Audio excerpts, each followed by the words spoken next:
everyone, Rascal here. And Mama, welcome to our podcast. Today we're covering one of the newest anime from Netflix, Carole and Tuesday. This simple series showcases two girls from different worlds, but share a passion for music and decide to share their music with the world and become global celebrities. Never heard this story before. Ooh. Well, if you think about it, the story is very standard. It's formulaic. Yes, very formulaic. It's not terrible in any way, but it's not like a standout thing from Netflix, especially. And it wasn't groundbreaking. I was hoping that since they were delving into the anime genre, that they were going to do something that would be groundbreaking and put them on the map. Carole and Tuesday isn't it, although it's a very sweet and wonderful and engaging story with a lot of fun moments and familiar arc, but it's not groundbreaking or something that would make you go, wow, Netflix, you did something extraordinary. Right. And apparently it was actually produced by Bones, who knows done a lot of animation for different Fullmetal Alchemist. Right. And it's supposed to be celebrating the studio's 20th anniversary and 10th anniversary of a record label called Flying Dog, which explains all of the songs in here are both original and shout outs to Western songs. Now they did have some songs that I really liked. I told you the one that I liked that was a favorite. I would listen and see what caught my attention. There's one, I think it was called Find My Way Home. I think so. And I really, really like that one. That one really, really got my attention. Yeah. I just really listened and got into it. But yeah, they actually had some really nice songs. And the two females that are actually singing the songs really have great harmony. Their voices sound beautiful.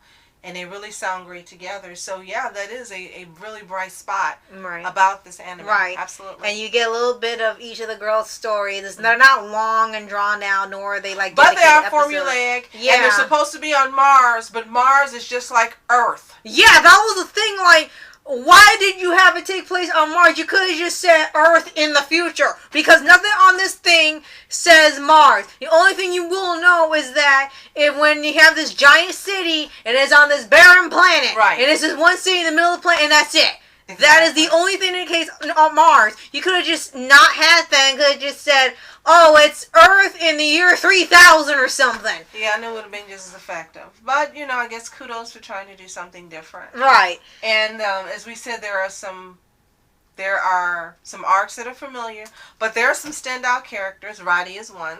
Yeah, true. And they have, what's the main? Okay, let's tell who Roddy is. At least Roddy is a guy that I think Carole knows. And he's like, I don't want to say he's like an errand boy, but he seems to have a vein into the music world, and he has connections with all these people. I guess he's done them favors, so they owe him back, and he has connections, and he makes hookups for them, getting people who want to be known to people who have the power to make them known. Right. And he's a really likable character. Right. And as each episode goes on, you're kind of seeing the story start from scratch, because in the opening indicates that they've become world famous, they're legendary, but you're really seeing them start from the very, very beginning rather than already knowing each other from the time they meet all the way up to wherever the story ends. And he's the one who actually gets them recognized because he films them with his phone, and then he uploads their performance on whatever the YouTube is on Mars. Yeah, whatever that is. And lots of people see it, and that's how they're exposed for the first time to the rest of Mars world. Right, and then you got the manager, Gus, who thinks he's like a big time manager. Stereotypical 1960s, 70s character. Right, he thinks he's a big time manager and knows all these celebrities, but he doesn't. He can't get a job or a celebrity to manage or anything, so they kind of do this. So it kind of takes a while for them to get on their feet. But like you said, they got the internet, so that pretty much started off there. Right. And Snapchat or Instagram or whichever side they're on. And eventually it gets to a little over halfway, and people kind of weren't into the music because in this universe, most of the music now is done by AI with one person controlling it, and the AI comes up with music and patterns and stuff, and very rarely do people actually perform or sing themselves. Right. So in here, they end up having this, of course, this American Idol / The Voice / The Masked Singer / America's Got Talent / whatever other reality competition shows you want to mention. They kind of have that up in here, and that's how they will get noticed by competing in it. Right, and then they have another character named Angela Carpenter, who's a model who wants to now be a singer because she says that was her first love. And take into account what Rascal just said, her mother hires this guy who is like this elite. He's supposed to be a producer. Yeah, he's supposed to be a producer. He's supposed to be. But he pretty much tortures them electronically to get them to get to their best voice and perform at optimal level. Right. Yeah, it's really strange. That part, that was not formulaic. Didn't see this coming at all. Right. I think his name was Tal, right? Yeah, Okay. it was. Yeah, and it's a pretty interesting batch of characters they have in here. And like you said, most of them are not formulaic. They kind of do the formulaic plot or the goals and stuff, but in terms of design or the characters themselves, they actually are different. Right, and they've got, as you said, you really don't know much about Carole's backstory. You know more about Tuesday as the series progresses. Right. But really, there's a lot of backstory left for Carole we don't know. Right. So maybe in the second season, which comes out December 24th, we'll get to find out. And right. I definitely plan on watching it because it was interesting. Mm-hmm. And it's going to be interesting to see where they take what happened in the end of the first season. In case you haven't seen it, we're not going to spoil it. Into the second season to see if it's going to be formulaic again or they're going to do something different.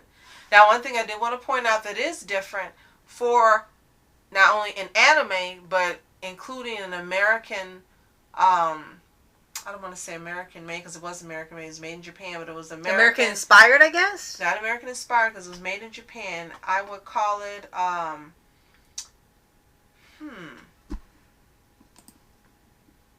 the word I'm looking for is, it was not requested. They asked someone else to do it for them. Required. Yeah, that is what it means. Yeah, they request that they do this for. There's a special word for it. Give me a second. This American commissioned anime from Japan is that they have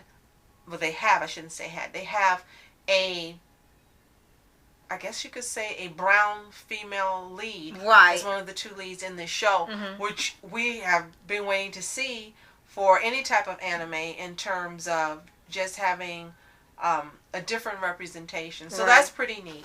Right. That's pretty neat. And this actually aired in Japan. Now, the season's already done, or both seasons are already done in Japan. They just not have done it in the English dub yet through Netflix. It aired on Fuji TVs. I'm not kidding you. The name of it is called Plus Ultra. So you know where it came from.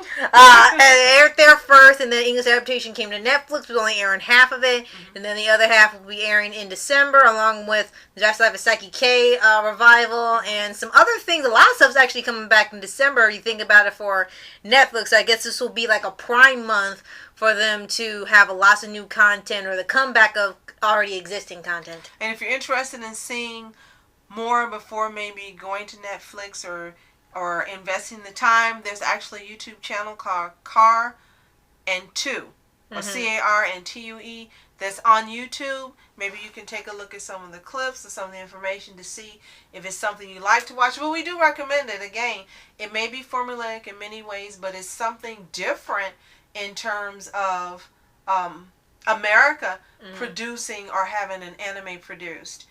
It really looks American when you look at it. You can tell that it's anime. Yeah. But it's really an anime with a huge Western influence. Right. It was like another Tiger and Bunny, where they make it look like it was made here, but it's an anime. Except for it was commissioned by Americans. Right. For America. That was the difference. Right. Yeah. So if you have seen this, I guess let us know what you think of it in the comments. Right, and if you haven't, give the first few episodes a watch and see if it's something you, again, would like to invest some time in. It's fun. It's interesting. And it's very calm. Rascal kept saying it has a calm vibe, and it really does.